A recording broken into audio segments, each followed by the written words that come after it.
kanilang kaarawan na si Angelina Estacio, Ireneo Clemente,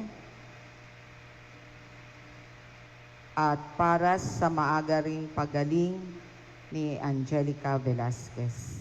Para sa kapayapaan ng kaluluwa ng ating mga kapatid na yumao na sina Adolfo, Ireneo, Roman, Mania, Domingo, Mira, Lauro, Inocencia, Alberto, Felisa, Rogelio, Romeo, Antonio, Romanjan, Julia, Maria, Francisco, Gregoria, Lydia, Hihino, Sael.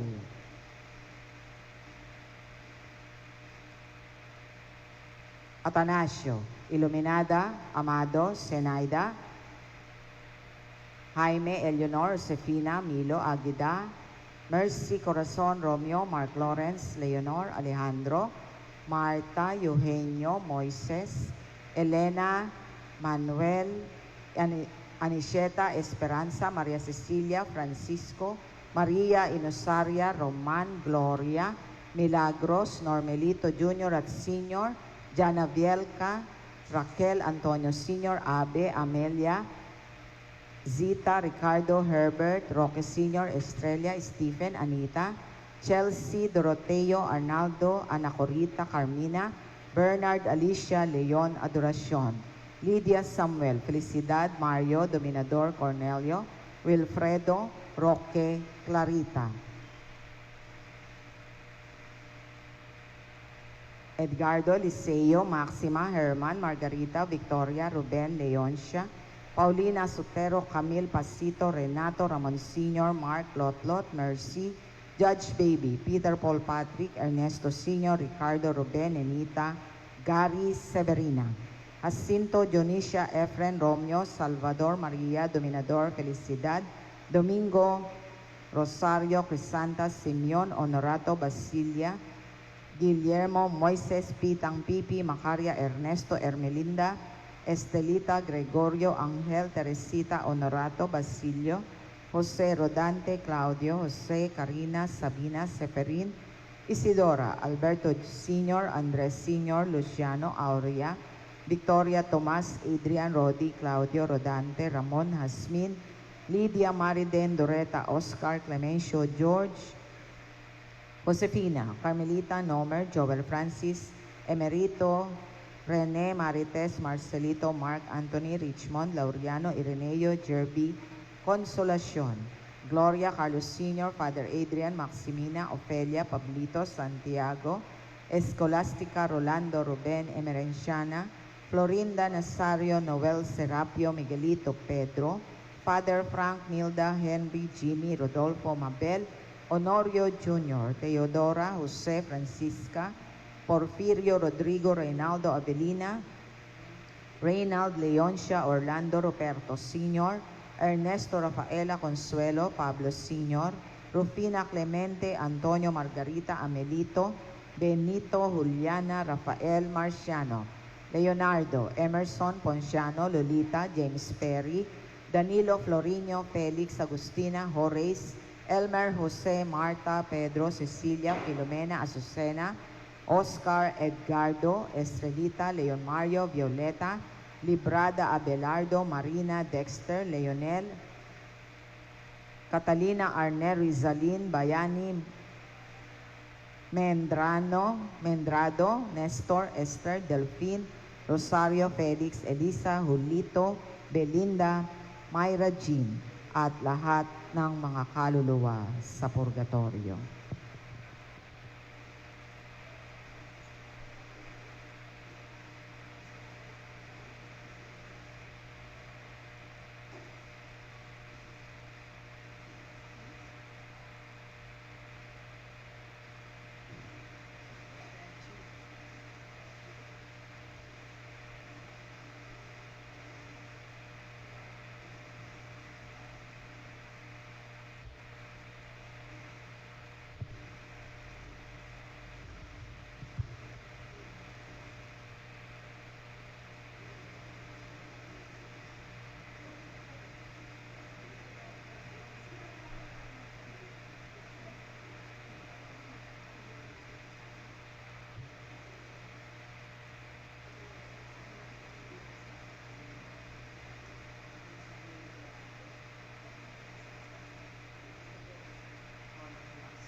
Bilang panimula ng ating banal na pagdiriwang, magsitayo ang lahat, makiisa sa pambungad na awit.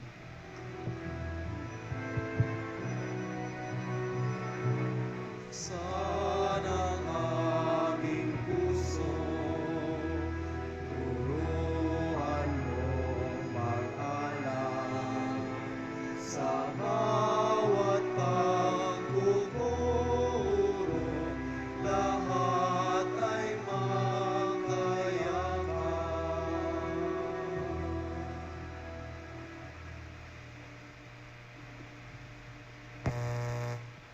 Sa ngalan ng Ama at ng Anak at ng Espiritu Santo, Amen. sumainyo ang Panginoon. At sumaiyo rin, Mga kapatid, upang maging marapat tayong gumanap sa banal na pagdiriwang, aminin natin ang ating mga kasalanan.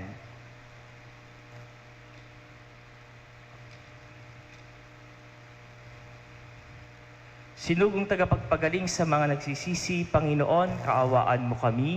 Panginoon, kaawaan mo kami. Dumating na tagapag-anyayang mga makasalanay magsisi, Kristo, kaawaan mo kami. Kristo, kaawaan mo. Nakaluklok ka sa kanan ng Diyos Ama para ipamagitan kami.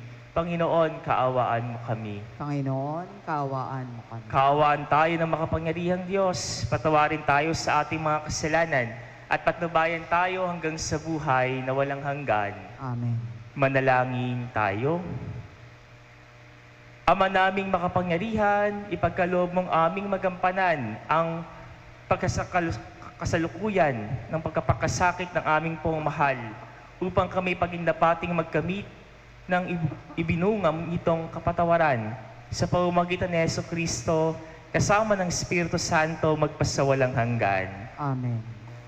Pakinggan po natin ang pagpapahayag ng salita ng Diyos.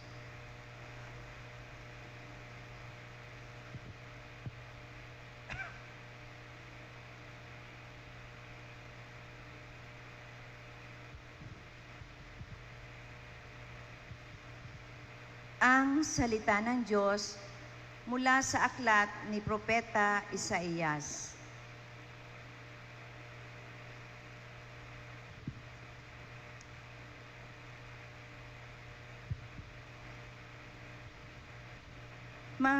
Ang makapangyarihang Panginoon ang nagturo sa akin nang sasabihin ko para tulungan ang mahihina.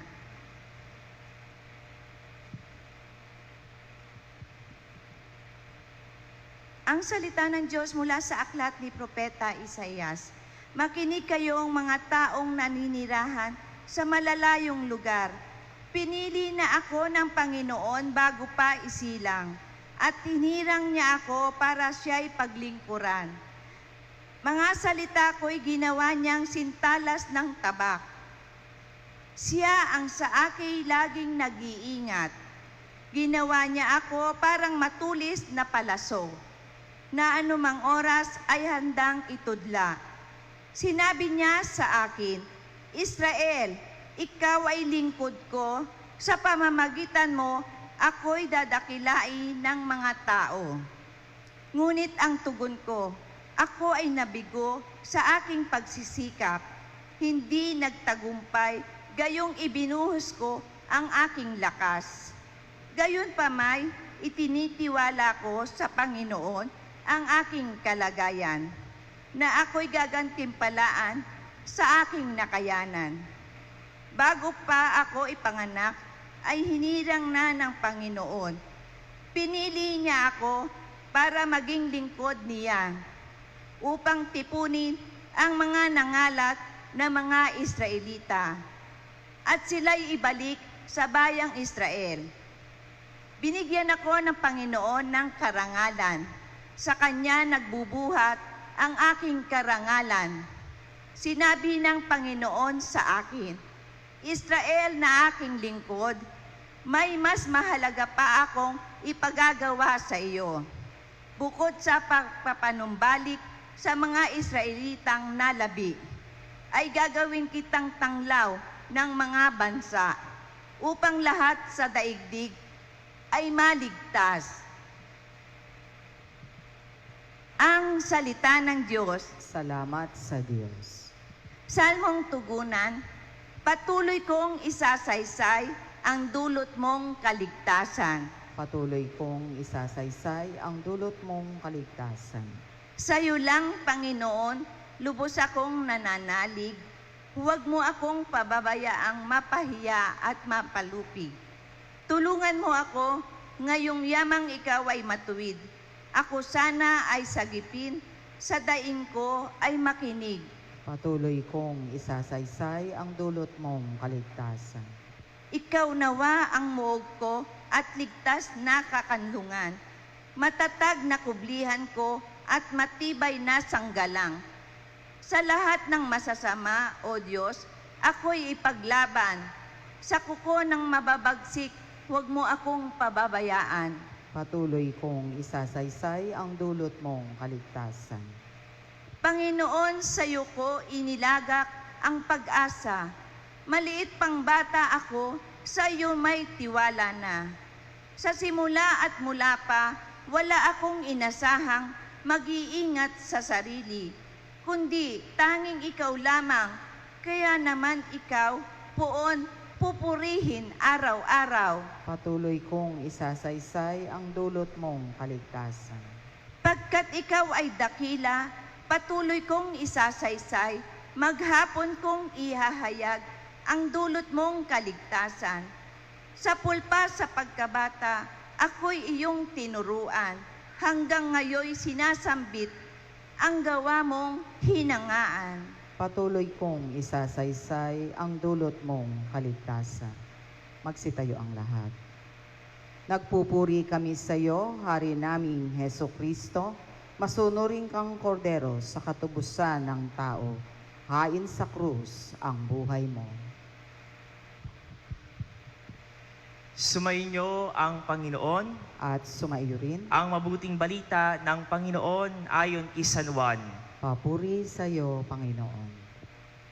Noong panong iyon, habang nakahilig kasama ng kanyang mga alagad, nagugulimihan ng sinabi ni Jesus, "Tandaan ninyo, ako'y pagkakanulo ng isa sa inyo." Nakatinighan ang mga alagad. Hindi nila alam kung sino ang kanyang tinutukoy. Ang alagad na minamahal ni Jesus ay nakahilig, nakalapit niya. Kinalabit siya ni Simon Pedro at sinabi, "Itanong mo kung sino ang tinutukoy niya." Kaya humilig siya sa dibdib ni Jesus at itinanong, "Panginoon, sino po ba ang tinutukoy ninyo?" Sumagot si Jesus, "Ang ipagsawsaw ko ng tinapay, siya na nga." At nang maisawsaw ang tinapay, ibinigay niya ito kay Judas na anak ni Simon Iscariote.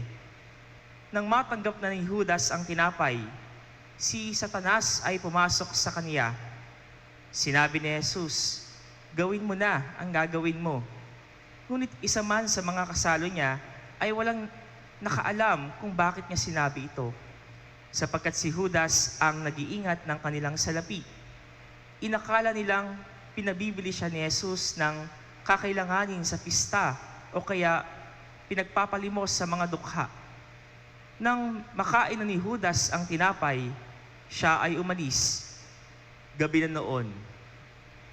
Pagkaalis ni Judas ay sinabi ni Jesus, "Ngayon ay mahahayag na ang karangalan ng anak ng tao at mahahayag din ang karangalan ng Diyos sa pamamagitan niya.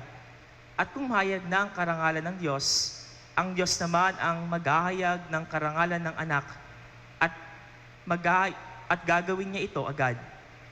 Mga anak, kaunting panahon na lamang ninyo ako makakasama, hanapin ninyo ako. Ngunit sinasabi ko sa inyo, ngayon, ang sinabi ko sa mga Hudyo, hindi kayo makapupunta sa pinaroroonan ko." "Saan po kayo pupunta, Panginoon?" tanong ni Simon Pedro. Sumagot si Jesus, "Sa paroroonan ko'y hindi ka makakasunod ngayon, ngunit susunod ka pagkatapos." "Bakit po hindi ako makakasunod sa inyo ngayon?" tanong ni Pedro. Buhay ko may iaalay ko dahil sa inyo." Sumagot si Jesus, "Iaalay mo ang iyong buhay dahil sa akin? Tandaan mo, bago tumilaok ang manok, makatatlo mo akong itatatuwa." Ang mabuting balita ng Panginoon. Pinupuri ka namin, Panginoong Heso Kristo. Magandang umaga po sa inyong lahat. Magandang umaga rin po.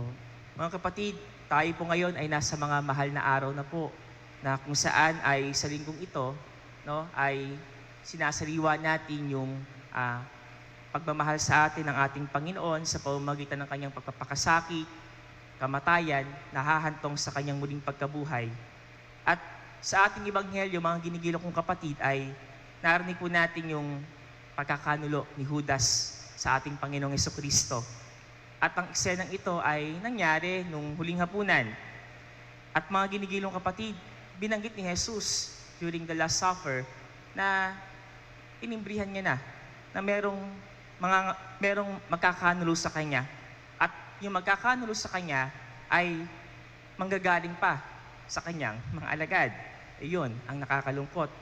Mga kapatid, si Judas, mga ginigilong ko, ang isa sa mga dahilan kung bakit namatay at nasaktan ang ating Panginoong Jesucristo. Bago yan daling kay Caiaphas, no? Si Judas muna may kagagawan yan, no? Kaya nadakip ang ating Panginoon. Dinala kay Caiaphas, dinala sa Sanhedrin, dinala kay Pilato, hanggang hatulang mamatay. Mga kapatid, nasilaw si Judas no? Nasilaw siya sa kayamanan. Nasilaw siya sa panandaliang kaligayahan. Pinagpalit niya si Jesus. Mas pinili niyang gumawa ng hindi tama kaysa maging tapat kay Jesus. At sa pagpili niya ng hindi tama, napahamak si Jesus. No? At masakit para kay Jesus to, mga kapatid ko, yung pagkakanulo na ginawa sa kanya ni Judas. Sapagkat mga ginigilong kapatid, no? Si Judas ay hindi iba sa kanya. Hindi ibang tao to kay Jesus. Si Judas ang isa sa mga pinagkakatiwalaan ni Jesus. He is one among the trusted disciples. Kasi siya yung pinagkatiwalaan ni Jesus na humawak ng kanilang pera, no? He is the treasurer of the 12, no? Siya yung economo, siya yung inappoint ni Jesus na maging humawak ng temporal goods para sa pagmimisyon nila, no? Kaya iba yung tiwala ni Jesus sa kanya. Pero mga ginigilong kapatid, doon pa nagkaproblema si Judas sa pera. Kaya binilihan din ni Jesus si Pedro na pagkatapos nun, si Pedro, sinabihan niya rin. At sinabi ni Jesus kay Pedro na ipagkakanulo din siya ni Pedro sa pamamagitan naman ng pagkatakwil ni Pedro ng 3 beses kay Jesus. Ito yung nangyari nung kasagsagan na si Jesus ay pinapahirapan na at tinanong si Pedro kung kakilala mo ba si Jesus at 3 beses niyang itinanggi. Mga kapatid, si Pedro at si Judas, mga kapatid ko, parehas silang pinagkanulo at sinaktan si Jesus. Ngunit, may pinagkaiba sa kanila. No? Si Judas, hindi humingi ng tawad. Nawala ng pag-asa. There was a despair in his heart. No? He was hopeless. No? Nung nagkasala siya, nung pinagkanulo niya si Jesus, pwede naman siyang patawarin ni Jesus. Pwede naman siya magbalik loob. Ba't hindi niya ginawa? No? Nawalan siya ng pag-asa. Si Pedro naman, mga ginigilong kapatid, kabaligtaran. Opo, nasaktan niya si Jesus, napagkanulo niya sa pamamagitan ng pagtanggi niya ng 3 beses sa kanya. Nakakilala niya siya. Pero si Pedro, hindi nawalan ng pag-asa. No, humingi ng tawad at nagsimula muli kasama si Jesus. Ayun, naging Santo Papa pa. The first Pope in the Catholic Church. Mga kapatid ko, ngayong mga mahal na araw, hinihimok ni Jesus yung mga puso natin na wag natin siya pagpapalit. No? Pipiliin natin siya araw-araw. No? Pag sumikapan natin piliin si Jesus araw-araw, tayo din naman mga kapatid ko, madalas minsan, pinagkakanulo natin si Jesus No? Nangyayari sa atin to, malinaw to kapag nagkakasala tayo. Sa paggawa natin ng mga kasalanan, mga ginigilo kong kapatid, malinaw na ipagpapalit natin si Jesus. Mga kapatid, madalas o minsan, o madalas palalagi, bago natin gawin yung isang pagkakasala, tinitimbrihan na tayo ni Jesus. Kinukonsensya na tayo ng Diyos para wag nating ituloy yung mga kasalanang gagawin natin. Anong sinabi niya kay Judas? Nung paalis na si Judas, matapos niyang painumin ng alak. Gawin mo na kung anong gagawin mo. Anong ibig sabihin nun? Kinukonsensya lang ni Jesus si Judas. Hindi naman pinanganak kahapon si Jesus para hindi niya malaman kung ano ang gagawin ni Judas, bakit siya aalis agad. No? Gawin mo na kung anong gagawin mo. Parang, uy, tutuloy mo pa talaga yan. Hindi ka ba nahihiya sa akin? Mga kapatid ko, ganoon din sa atin. Kapag gagawa tayo ng mga kasalanan, tinitimbrihan na tayo ni Jesus. Kinukonsensya niya na tayo agad. No? Ngunit kung minsan, mga ginigilo ko, para din tayo si Judas eh. Mas mahalaga pa sa atin kung ano yung gusto natin kaysa sa gusto at kalooban ni Jesus. Kahit alam nating bawal, tutuloy pa rin natin. No? Kahit alam nating makakasira sa iba, itutuloy pa rin natin. Kasi mas mahalaga kung ano ang gusto natin. At yan ang masakit para kay Jesus, mga ginigilo kong kapatid. No? Mga kapatid, alamin nga natin ngayong mga mahal na araw, ano ba yung mga, si Pedro kasi, ay si Judas, pinagpalit niya sa pera eh. No? May saktong presyo yun eh, si Jesus eh. Tayo ba? Ano ba yung mga bagay na, o saan ba natin ipagpapalit si Jesus? Alamin nga natin yan. Na ipagpapalit ba natin si Jesus sa pamamagitan ng paninira natin sa kapwa? Na ipagpapalit ba natin si Jesus sa pamamagitan ng pangloloko natin sa ibang tao? Na ipagkakanulo ba natin si Jesus o na ipagpapalit natin si Jesus sa pamamagitan ng mga pagbababahad, sa mga nalaswang panoorin, pagkukwento ng mga mahahalay, at kung ano-ano pa? Saan natin na ipagpapalit, no, si Jesus? Saan natin siya na ipagkakanulo, mga ginigilong kapatid? Alamin nga natin yung pattern ng kasalanan natin. Ano ba yung mga paborito nating kasalanan? Saan natin na ipagkakanulo at na ipagpapalit natin si Jesus? Yung tipong, pag ito yung kasalanan o tukso na humaharap sa iyo, nakakalimutan mo na agad si Jesus, no? Bibigay ka na agad, no? Talo ka na agad. Ano yung mga yun, no? Ano yung mga bagay na ipagpapalit? Ano yung mga bagay na naipagpapalit natin si Jesus? Yung mga nagagawa natin para may pagpalit natin si Jesus. Mga kapatid ko, pag sumikapan natin laging piliin si Jesus, wag po natin siyang ipagpapalit, no? Pero, ito po, kung naipagpalit natin, kung bumagsak tayo, pag tayo magiging katulad ni Judas na mawawalan ng pag-asa, tularan natin yung ginawa ni Pedro.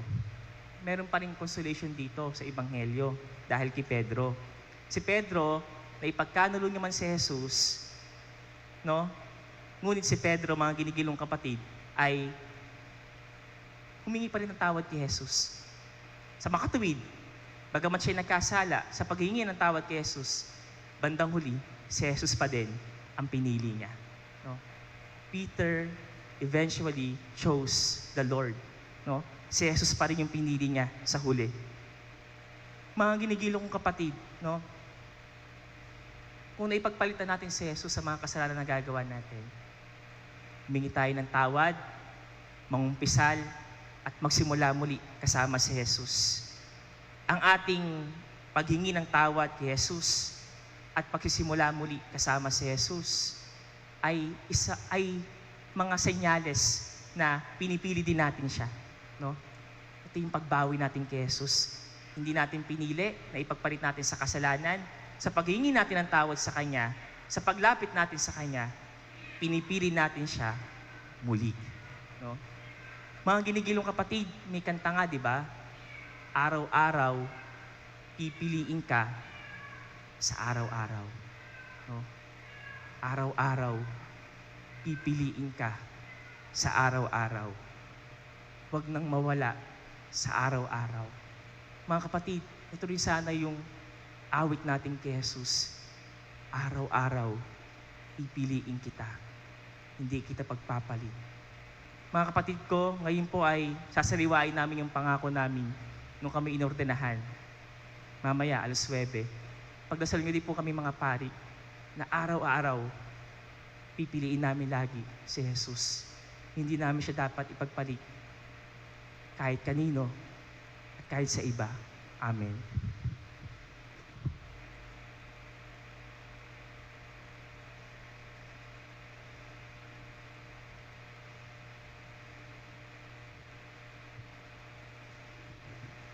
Magsitayo po ang lahat. Buong kababaang loob na idulog natin ang ating mga kahilingan sa Panginoon, habang laging inaalala ang paghihirap na Kanyang tiniis para sa ating kaligtasan. Jesus, sa pamamagitan ng iyong pagpapakasakit para sa aming kagalingan, dinggin mo kami. Jesus, sa pamamagitan ng iyong pagpapakasakit para sa aming kagalingan, dinggin mo kami. Ang mga ipinagkanulo ng kanilang mga kaibigan, naway hindi magkimkim ng hinanakit, manalangin tayo sa Panginoon. Jesus, sa pamamagitan ng iyong pagpapakasakit para sa aming kagalingan, dinggin mo kami. Ang mga makasalanan, naway hindi panghinaan ng loob, pagpus maghangad ng kapatawaran sa pamamagitan ng sakramento ng pagkukumpisal, manalangin tayo sa Panginoon. Jesus, sa pamamagitan ng iyong pagpapakasakit para sa aming kagalingan, dinggin mo kami. Ang mga nagdurusa, naway magkaroon ng lakas upang tiisin ang kanilang mga pasanin sa buhay, manalangin tayo sa Panginoon. Jesus, sa pamamagitan ng iyong pagpapakasakit para sa aming kagalingan, dinggin mo kami. Ang mga may sakit, naway iugnay ang kanilang paghihirap kay Kristo upang maranasan nila ang kapayapaan ng loob, manalangin tayo sa Panginoon. Jesus, sa pamamagitan ng iyong pagpapakasakit para sa aming kagalingan, dinggin mo kami. Ang mga yumao, naway pagkalooban ng lugar sa karian sa langit, manalangin tayo sa Panginoon. Jesus, sa pamamagitan ng iyong pagpapakasakit para sa aming kagalingan, dinggin mo kami. Ama naming Diyos, sa iyong karunungan ay hinayaan mo magdusa ang iyong anak para sa amin. Sa pamamagitan ng Espiritu, higit mong kaming ilapit sa iyo upang maipahayag namin ang taimtim na pasasalamat. Hinihiling namin ito sa pamamagitan ni Kristo na aming Panginoon. Amen.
Kapuri-puri ka, Diyos sa mga lumikha sa sanlibutan, sa iyong kagandahang loob, narito ang aming maiaalay.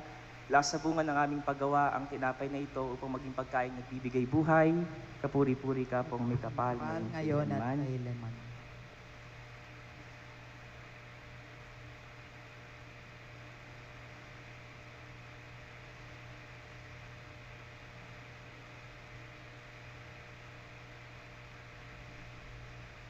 Kapuri-puri ka, Diyos sa mga lumikha sa sanlibutan, sa iyong kagandahang loob, narito ang aming maiaalay.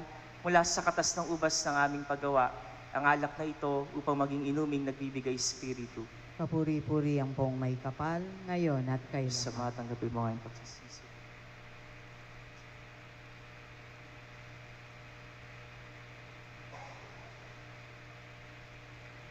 Magsitayo ang lahat. Manalangin kayo mga kapatid upang paghahay natin ay kalugdan ng Diyos sa mga makapangyarihan sa lahat. Tanggapin nawa ng Panginoon itong paghahain sa iyong mga kamay, sa kapurihan niya at karangalan, sa ating kapakinabangan at sa buong sambayanan niyang banal. Ama naming lumikha, tungayan mo ang mga alay ng iyong angkan, na ginawa mong magkasalo-salo sa paghahaying banal. Ipagkaloob mong ang kaganapang ito ay aming makamtan, sa pamamagitan ni Jesucristo, kasama ng Espiritu Santo, magpasawalang hanggan. Amen. Sumainyo ang Panginoon, At sumairi, itaas sa Diyos ang iyong puso at diwa. itinaas na namin sa Panginoon. Pasalamatan natin ang Panginoong ating Diyos. Marapat na siya ay pasalamatan. Ama naming makapangyarihan, tunay ngang marapat na ikaw ay aming pasalamatan sa pamamagitan ni Jesucristo na aming Panginoon. Nababanaagan namin ang pagdiriwang sa kanyang pagkapakasakit at pagkabuhay.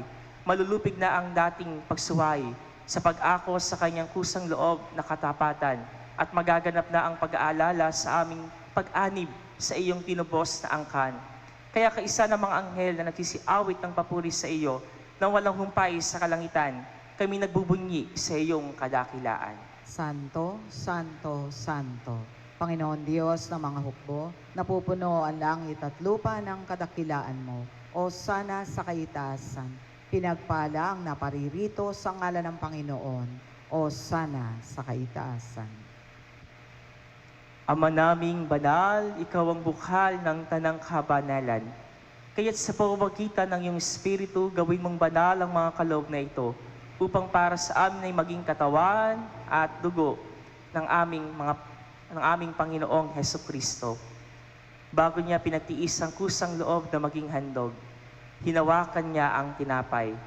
Pinasalamatan kanya, pinaghati-hati niya iyon, iniabot sa kanyang mga lagad at sinabi, "Tanggapin ninyong lahat ito at kanin.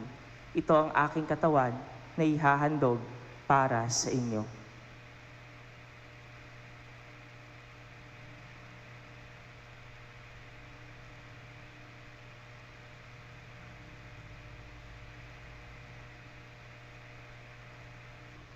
Gayun din naman, nung matapos ang hapunan, hinawakan niya ang kalis.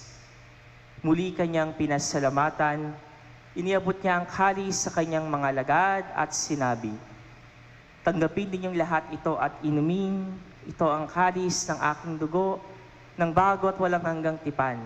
Ang aking dugo na ibubuhos para sa inyo at para sa lahat, sa ikapagpapatawad ng mga kasalanan. Gawin ninyo ito sa pag-alala sa akin."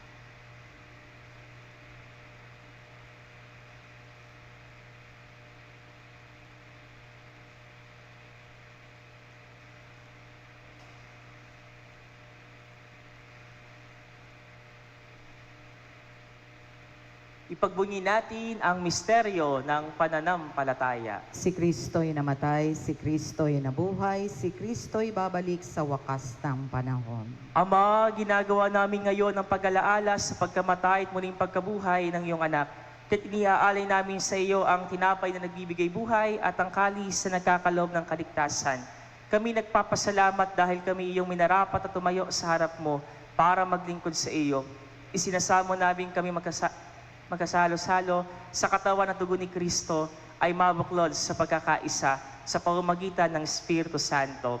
Ama, dingapin mo ang iyong simbahang laganap sa buong daigdig. Puspusin mo kami sa pag-ibig. Kaisa ni Francisco na aming Santo Papa at ni Dennis na aming Obispo at ng Tanang Kaparian.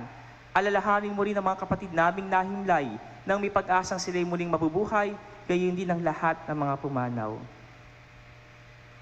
Kaawaan mo sila at patuloyin sa iyong kaliwanagan. Kaawaan mo at pagindapating kaming lahat na makasalo sa iyong buhay na walang wakas. Kaisa ng mahal na Birheng Maria na ina ng Diyos. Kaisa ni San Jose na kanyang esposo. Kaisa ng mga apostol at ng lahat ng mga banal ni San Isidro Labrador na namuhay dito sa daigdig ng kalugod-lugod sa iyo. Maipagdiwang nawa namin ang pagpupuri sa ikararangal mo sa pamamagitan ng iyong anak na aming Panginoong Hesukristo. Sa pamamagitan ni Kristo, kasama niya at sa Kanya, ang lahat ng parangal at papuri ay sa iyo, Diyos samang makapangyarihan, kasama ng Espiritu Santo, magpasawalang hanggan. Amen. Sa tagubilin ng mga nakagagaling na utos at turo ni Jesus na Panginoon natin at Diyos, pahayag natin ng lakas loob. Ama namin, Namin sumasalangit ka, sambahin ang ngalan mo, mapasa amin ang kaharian mo, sundin ang loob mo dito sa lupa para na sa langit. Bigyan mo kami ngayon ng aming kakanin sa araw-araw at patawarin mo kami sa aming mga sala para ng pagkapatawad namin sa nakakasala sa amin. At huwag mo kaming ipahintulot sa tukso, iadya mo kami sa lahat ng masama. Amen. Hinihiling namin kami iadya sa lahat ng masama, pagkalooban ng kapayapaan araw-araw, iligtas sa kasalanan, at ilayo sa lahat ng kapahamakan. Samantalang aming pinananabikan ang dakilang araw ng pagpapahayag ng tagapagligtas naming si Jesucristo. Sapagkat iyo ang kaharian at ang kapangyarihan at ang kapurihan magpakailanman. Amen. Panginoong Jesucristo, sinabi mo sa iyong mga apostol, kapayapaan ang iniiwan ko sa inyo. Ang aking kapayapaan ang ibinibigay ko sa inyo. Tunghayan mo ang aming pananampalataya at pag ang aming mga pagkakasala. Pagkalooban mo kami ng kapayapaan at pagkakaisa ayon sa iyong kalooban. Kasama ng Espiritu Santo, magpasawalang hanggan. Amen. Ang kapayapaan ng Panginoon ay laging sumainyo. At sumaiyo rin. Magbigayan po kayo ng kapayapaan sa isa't isa. Kapayapaan po sa inyong lahat. Kordero ng Diyos, na nag-aalis ng mga kasalanan ng sanlibutan, maawa ka sa amin. Kordero ng Diyos na nag-aalis ng mga kasalanan ng sanlibutan, maawa ka sa amin. Kordero ng Diyos na nag-aalis ng mga kasalanan ng sanlibutan, ipagkaloob mo sa amin ang kapayapaan. Panalangin kay San Isidro Labrador. Tayo pong lahat, Ama naming makapangyarihan, nagpapasalamat kami sa iyong walang hanggang kabutihan. Sa katauhan ng aming patron na si San Isidro Labrador. Siya ang aming halimbawa sa buhay kabanalan at tapat na paglilingkod sa iyo. Matularan nawa namin ang kanyang pagiging matiyaga upang kami ay makaganap sa aming mga tungkulin ng may katapatan, kasipagan at pagmamahal. Siya ang nagpatunay na ang pagsisikap na may kalakip na pananampalataya ay magdudulot ng kabanalan. Ama naming mapagmahal, itinataas namin sa iyo ang aming pamayanan at parokya na aming ipinaampon sa pamamatnubay at pagkalinga ng aming patron na si San Isidro Labrador. Nawa ito ay mabuklod sa diwa ng pagtutulungan at pagmamalasakit sa bawat isa. Magkaroon din nawa kami ng maalab at dalisay na pagmamahal sa banal na misa upang kami ay mahubog sa buhay kabanalan para sa ikadadakila ng iyong ngalan. Sa tulong ng iyong biyaya at sa panalangin ng aming patron na si San Isidro Labrador, nakikiusap kami na pagkalooban mo ng taimtim na pag-ibig sa iyo upang patuloy kami na magsikap na isabuhay ang aral ng aming pananampalataya ng may malinis na kalooban at matiwasay na pamumuhay sa araw-araw. Hinihiling namin ito sa ngalan ni Jesucristo na nabubuhay at naghaharing kasama mo at ng Espiritu Santo, magpasawalang hanggan. Amen. San Isidro Labrador, ipanalangin mo kami. magsitayo ang lahat. Manalangin tayo. Ama naming mapagmahal, kaming mga tumanggap sa banal na pakikinabang, ay dumudulog sa iyo at nakikiusap pagbigyan sa kahilingan namin ang piging mong bigay. Ay maging pagkasalo nawa namin sa iyong walang maliw na buhay. Sa pamamagitan ni Jesucristo, kasama ng Espiritu Santo, magpasawalang hanggan. Amen. Muli po, mga kiligilong kapatid, ay isama niyo po kami mga pari sa inyong panalangin sa aming muling pagkasariwa ng aming mga ipinangako nung kami inordinahan. Maraming salamat po. Sumainyo ang Panginoon At sumaiyo rin. at pagpalain kayo ng makapangyarihang Diyos, Ama, Anak at Espiritu Santo. Amen. Tapos na ang ating pagdiriwang, kumayo kayo sa kapayapaan at pag-ibig ni Kristo. Salamat sa Diyos.